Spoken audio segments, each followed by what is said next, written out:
Okay, we got a big game this week, playing a top 20 team. Offensively, a very talented group, specifically at the wide receiver position. Their quarterback is a veteran guy, has played in some big games, played well in some big games, very good with his own read and throws it well too. The running game is very sufficient also. Defensively, we've been going up against Chief or defense coordinator quite a bit in the past. We're very familiar with each other. He's one of the best in the country. You can really tell a difference this year from last year. It was his first year with him. You can tell they're starting to click. They're very aggressive.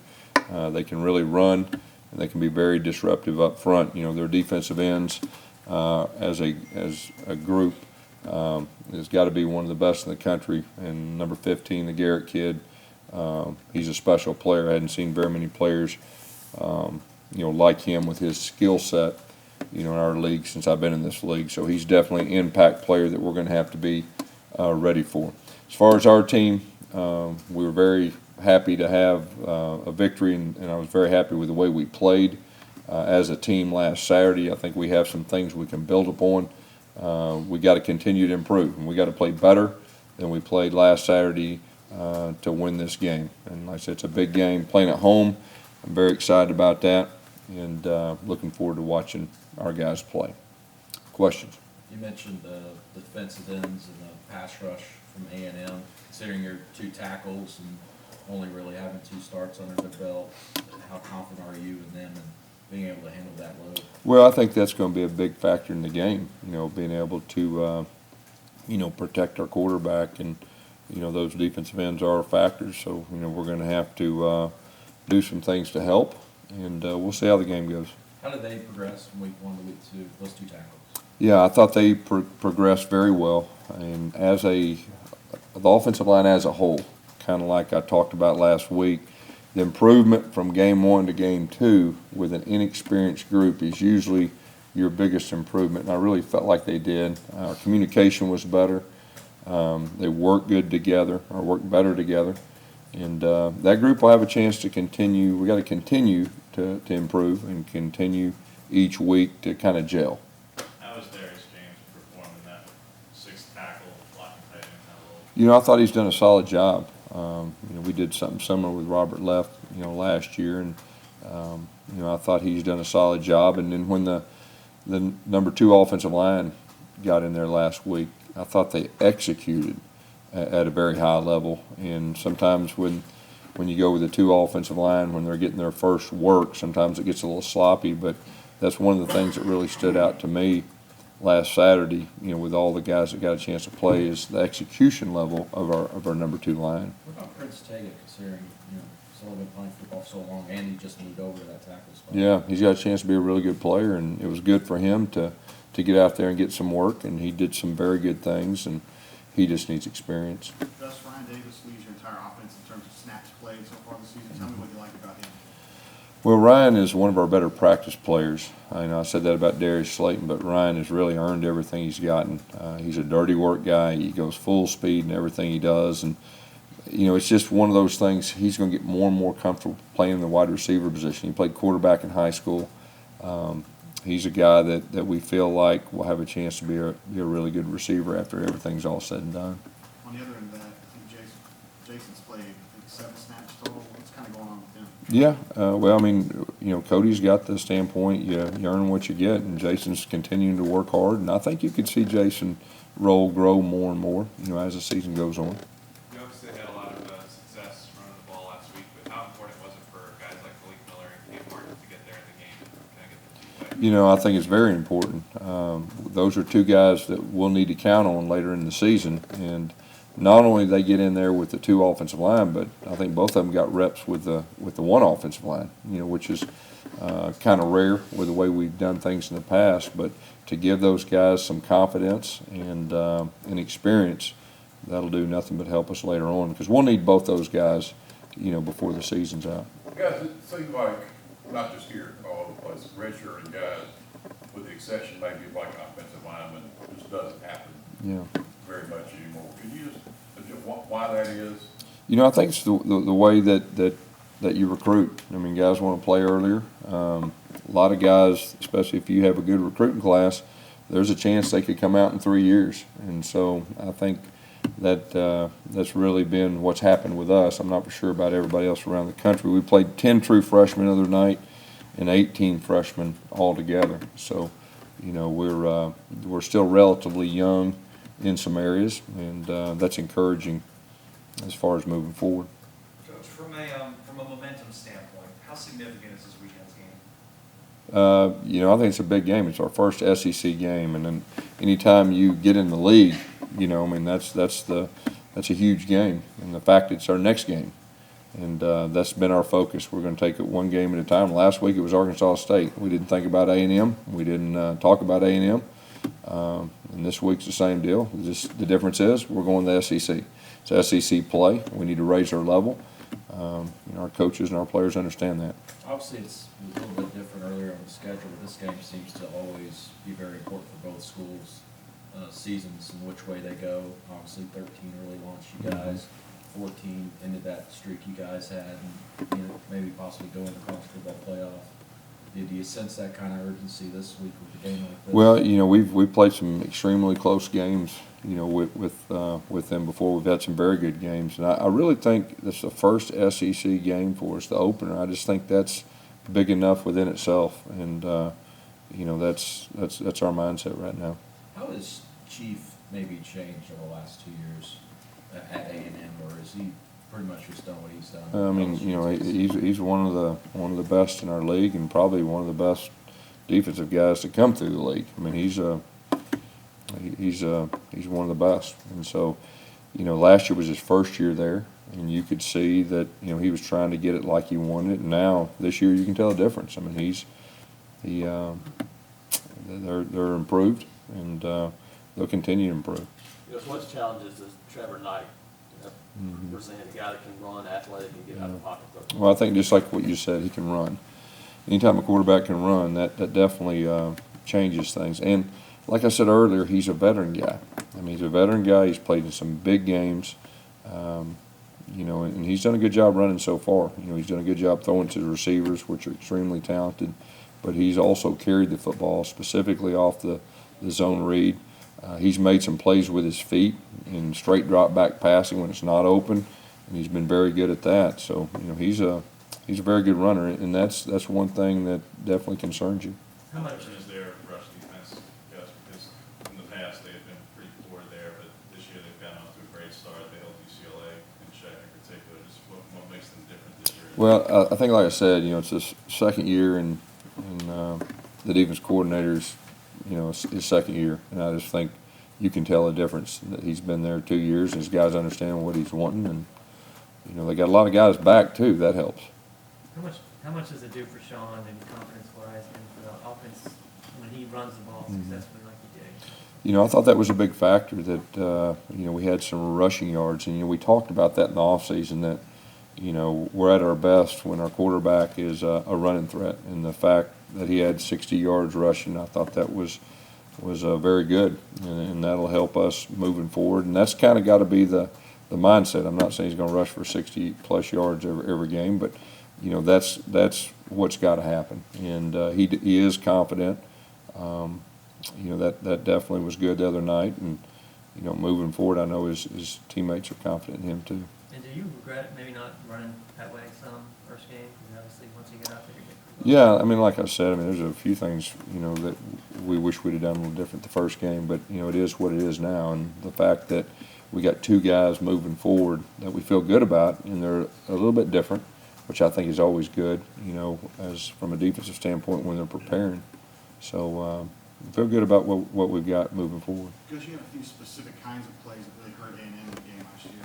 How much of that really plays into what you game plan for this year? I mean, you look back on last year, or is it a new You know, I think that there's something to be said for that, but every year is different, and you know, either new players or you know, they're improved in this spot or that spot. lean on any kind of scouting reports you have from the old days with Chase? You look back on that? You know, I think you lean on everything, you know, with the history, if you got history with people, and but each team's different, you know. I mean, a lot of times the same plays don't work as good either because of their personnel or your personnel. So everything's different, but you do lean on all the information you can gather to give your team the best chance of putting a plan together for them to be successful. How much was Sean able to prepare for last year's game? That's the first game the Journey came back. Just how much was Sean actually able to prepare and be ready to set up on it? Boy, I tell you, I think he was pretty banged up that week. If I remember right, I don't think he was able to even practice, but he was in the meetings and everything that went with the preparation. But I think if I remember right, we were hoping that he would be available late in the week, and I think we warmed him up in warm-ups, and I just don't think he could move. But he was part of the game plan and knew, what we were doing. Gus, going forward, when Sean kind of takes off on those scrambles, do you kind of have to have a conversation, because it seems like that dive and roll that he does is, possibly going to get him hurt, but I know his teammates kind of like seeing that. Yeah, I mean, there's a fine line. I mean, he's a tough guy, and you got to know when to get down and when to try to get the extra yards, and that comes with experience. But definitely, we talk about the different things and the different plays and what we expect moving forward. He went out there and was trying to block one time, was flying around. I mean, there's a time to do that, and there's a time to use better judgment. That was probably the one that stood out to me. The home team has never won in this battle. You guys have traded back and forth. Is that a fluke has that happened, and has that been a point of emphasis this week along with it being the opener? I just think that's the way it happened, is what I think. I mean, I wouldn't put too much stock in that, with that. What's kind of the plan or what are you expecting out of Jalen Harris now that Landon Rice is Well, Jalen's a guy that's really come on and improved, had a good spring, and he's got off to a good start, when he's played. And we have a lot of confidence in him, and we recruited him specifically for this position, this role, and we feel good about him. Do you expect to kind of throw the ball at him a little more as the season goes along, or? It's possible. I'm not going to say that. I mean, yeah, we're going to throw him the ball a lot this week, and no, maybe. Yes, Kevin and James are particularly close friends. I think Kevin said that he might be his closest friend in the coaching business. You've had experience, obviously, coaching against Coach Free. So what is that like in a week like this when you're about to go kind of game planning? Yeah, I mean, you separate. You got a job to do, and you separate that. And the professional side is after the week, you get back to, being friends or buddies or whatever, but that's part of it, and that happens at all levels, and you got a job to do, and they got a job to do, and you see who wins. Does it make it a bit tougher, though, just because maybe someone you actually have a relationship with versus a coach you just don't really know? If you got to separate it. That's the best way to put it. You got to separate it. You got to be professional and put the personal feelings aside, and then after the game you shake hands and that's over. But you got a job to do. The way Hall and Garrett get up the field on the edges, in the past, how have you countered that and been able to use their aggressiveness? That's part of it, and you got to keep them off balance. I mean, when they know it's pass, they're especially 15, and 10's very, very good within his own right too. But 15's, if he knows it's pass, it's extreme challenge. How much do you look at and cite the film from last year? Because what Sean was able to do against him was really kind of remarkable. Against who? Against Garrett. How much Sean did against Garrett. Sean Coleman? Yeah. Oh, How much okay. do you look Okay. at I that? thought you were talking about Sean White. No, I'm saying, how much do you show either Austin or Robert that tape of exactly what Sean did against him from last year's game and just how effective that was? Yeah, you try to use, things in the past and look, but every year's different. And, like I said, Sean's in the NFL right now. Take a few more. You got a little tricky again. We saw the Batman formation. You say you don't know about it. Yeah, who asked me that? Yeah, thanks for blowing it. So what went into that, to tap into the old Gus Malzahn? No, it's just, you do your homework all week, and you're trying to score points, and that's really, really all that really went into it. And give A&M something else to think about? Well, not just them. I mean, if you do stuff like that, you give the rest of the year something they got to work on, And we got a few more. We'll just strategically use things when they're available. Gus, as a play caller, a game like Saturday, when you see guys executing certain things, how much does that help you in terms of moving forward, knowing they can do these things? You know, I think it helps a lot. And I think I said this last week. We're still learning about a lot of our guys. And if you look out there, you know, we put some true freshmen out there at skill positions at times and just let them play. You know, in the past, we may have just put them in for a play or two, but we let them play. And so just learning about them, giving them the experience that they need to improve. And so that was kind of our mindset last week, that we're going to play these young guys and let them play. And, you know, hopefully the comfort level for them to play in and out and be able to execute at a high level. But as far as execution standpoint, that's kind of what we talked about in the offseason. We've always prided ourselves in executing at a high level, and the frustrating thing, you know, last year and really the first game, we didn't execute at a high level, but that's our goal. And like I said, offensively, we're still a work in progress. You know, we got to keep improving. We're starting to kind of put the pieces of the puzzle, but we're still learning about our guys. And, you know, hopefully, you know, in a short period of time, we'll have everything that, you know, what we're going to do moving forward. Gus, how close is Jeremiah Denson from coming back and being able to play? You know, I'm hoping we get him back before the end of the year. That's my hope. He's working extremely hard. He's a great kid, and he's a very talented young man, so hopefully we'll get him back.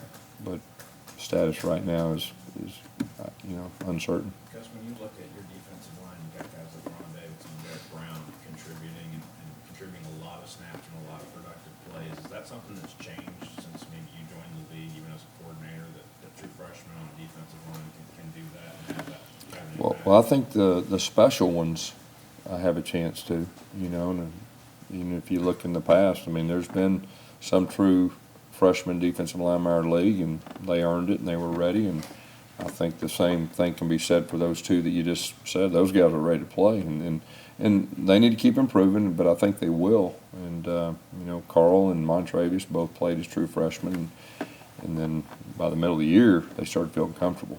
More of a defensive question, Gus, but there's a lot of folks who project their wide receivers as the best wide receiver core in the country. Do you feel they're at that level? Do you think that they're 4 or 5 players deep at that level? I mean, I think they're in the conversation. I mean, it looks to me like they got a lot of guys who are going to play at the next level. You said that Jeremy is going to be behind, obviously, Sean and John. Is there any talk of possibly changing position for Jeremy as receiver? No, not at this point. I mean, he's going to keep practicing and keep trying to improve and do what he can to help our team.